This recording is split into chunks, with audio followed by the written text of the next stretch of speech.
I feel like the younger generations are becoming more and more obsessed with the idea of perfection. And I think there's a lot of factors that play into that, but it's just something that I've noticed a lot, mainly from social media, and really just seeing how it's affecting everyone's mindset, mine included. And that's the reason I kind of wanted to talk about this today. I feel like with the current state of the world and the economy, there's a lot of there's a lot of indirect pressure being put on the younger generations to really do whatever they can to try to make it in their adult lives. Um, doing whatever they can to make ends meet and be able to, eventually own a home and be able to raise a family and finding a stable career to be able to do that. And it's harder to do that now more than ever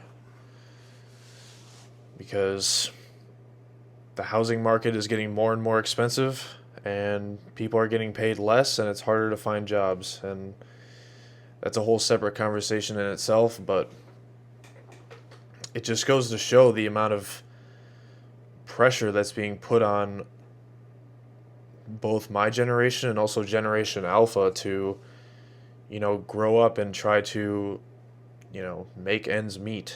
But I also think, and I'll bring this up a lot, just the idea of social media and its overarching influence on, mainly the younger audiences. I've already brought it up several times, but there's just so many ways that it has affected our society for better or for worse.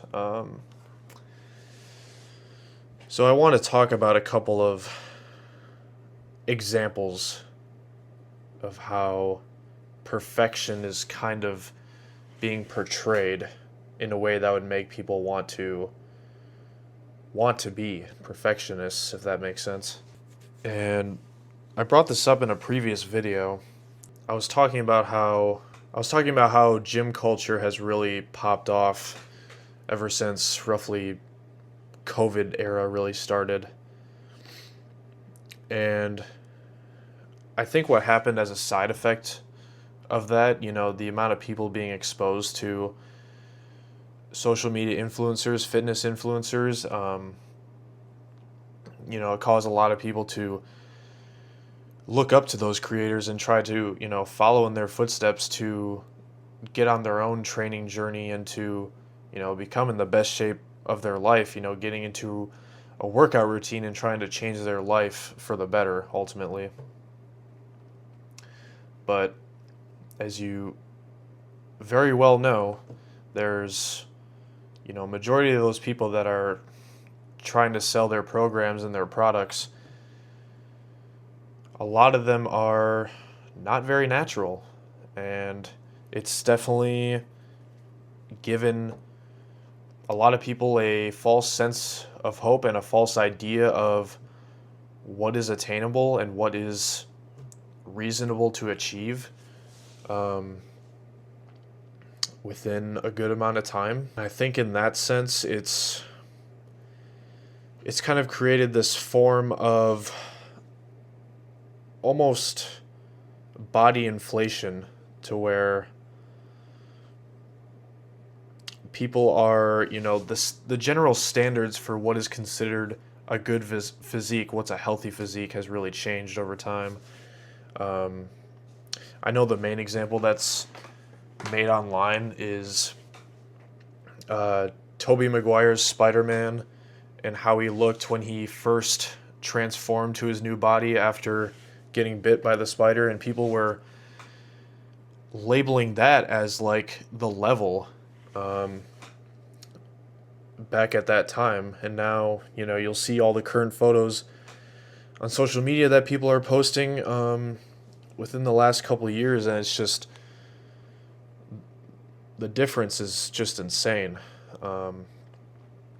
So that's kind of where that inflation aspect comes from, just the expectation that people think they're supposed to make, especially in younger people that are really just trying to achieve as much as they can with their fitness and whatever goals they have according to that. And so yeah, like I said, it really just creates that false sense of hope that, like, you may not be able to go as far or achieve as much as you think you can according to the people that you're following. You may not get as far as you think you can because of what you're seeing on social media, because what you're seeing isn't real most of the time. The images are edited, they're altered,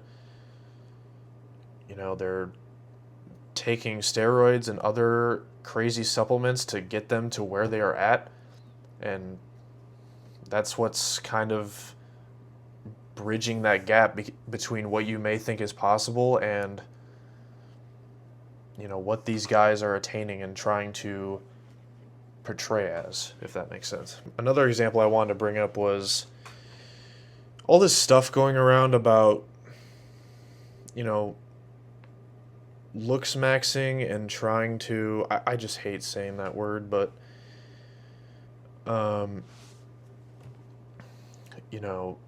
just the influence that word has alone on society within the past like year to 2 years, it's absolutely crazy. I mean,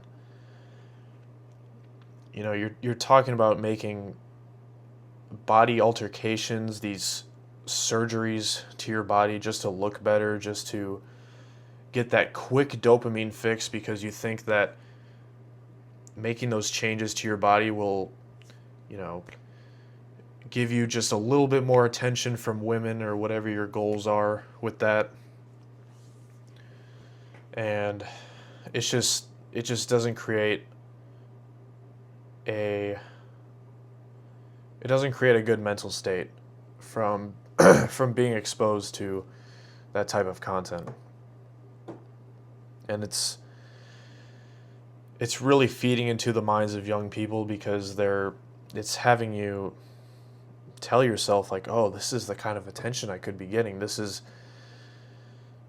And it's all just this fake dopamine triggers that you're trying to get from, telling yourself like, oh, if I do this, then I'll get more attention from women and they'll like me more, and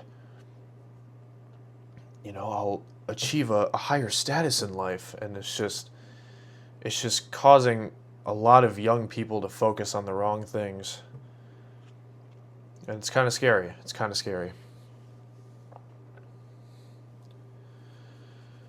So I just want to talk about this because it's just really easy to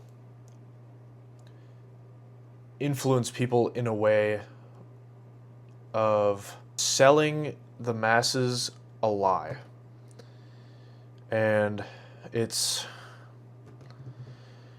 a lot more than that. There's a lot of gray area, but I think overall all of this social media exposure, as I've said, I've talked about this numerous times, how having certain exposure to different areas of social media and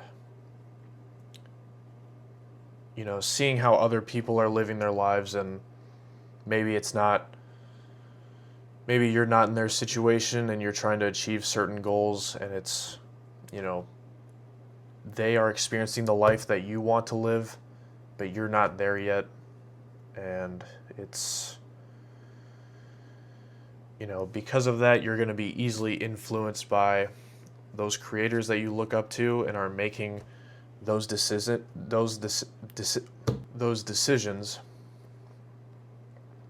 And sometimes that exposure may, in some cases, be, seeing someone that would rather make physical and surgical changes to their body rather than doing what can be achieved naturally, whether that's, taking steroids or whatever. And I think ultimately because of this, it really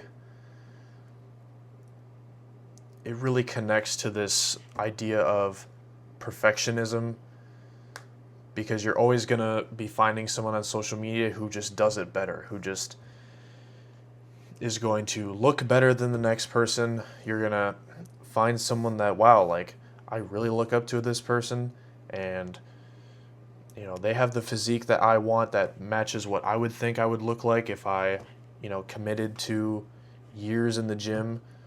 But then you'll always find someone that's looks even better than them, and they're able to achieve this and that, and it keeps going and going and going, and you're taking in all this information, you're just absorbing all of it and seeing what other people are accomplishing, and at a certain point it becomes this endless loop of just trying to do more and more and more and more and never feeling like you're doing enough. And that can really become a dangerous cycle. And honestly, I have a problem with this to a certain degree. But it's not too related to social media. It used to be when I used social media a lot more frequently. But I'll always find myself thinking and telling myself that no matter how much I try to do, no matter how productive I am in any endeavor, any facet of life, I always feel like I am not doing enough, and I could always be doing more. And I'm never satisfied with what I get accomplished on a daily basis. And not being satisfied and still being hungry to accomplish more is a good thing. It's a good thing until a certain point.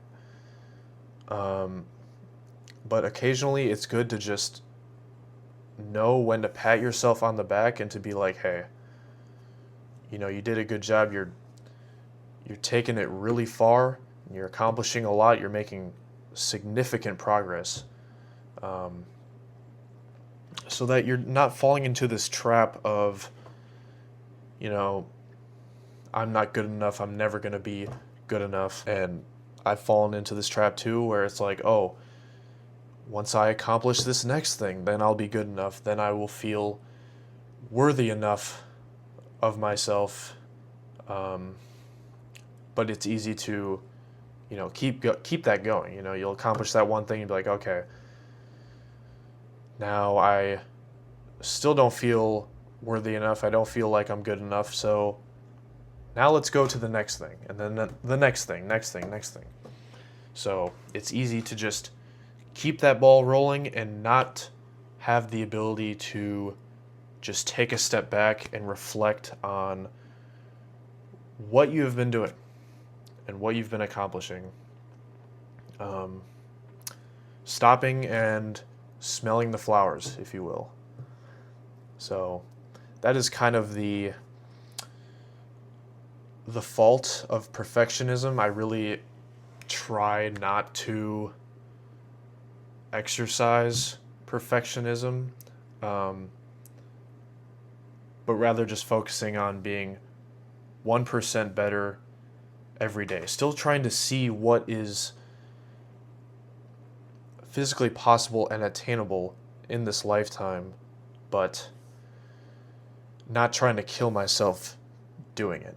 So, yeah, this is me just giving my opinion on how these different facets of social media is affecting the masses and primarily younger people, because I used to be extremely influenced and affected by these things, and it really messes with your brain, and it really makes you think like, wow, I'm really not good enough. Like, why can't I do what these people are doing? Why can't I accomplish what these people are doing? And over time, it just does more harm than good. So,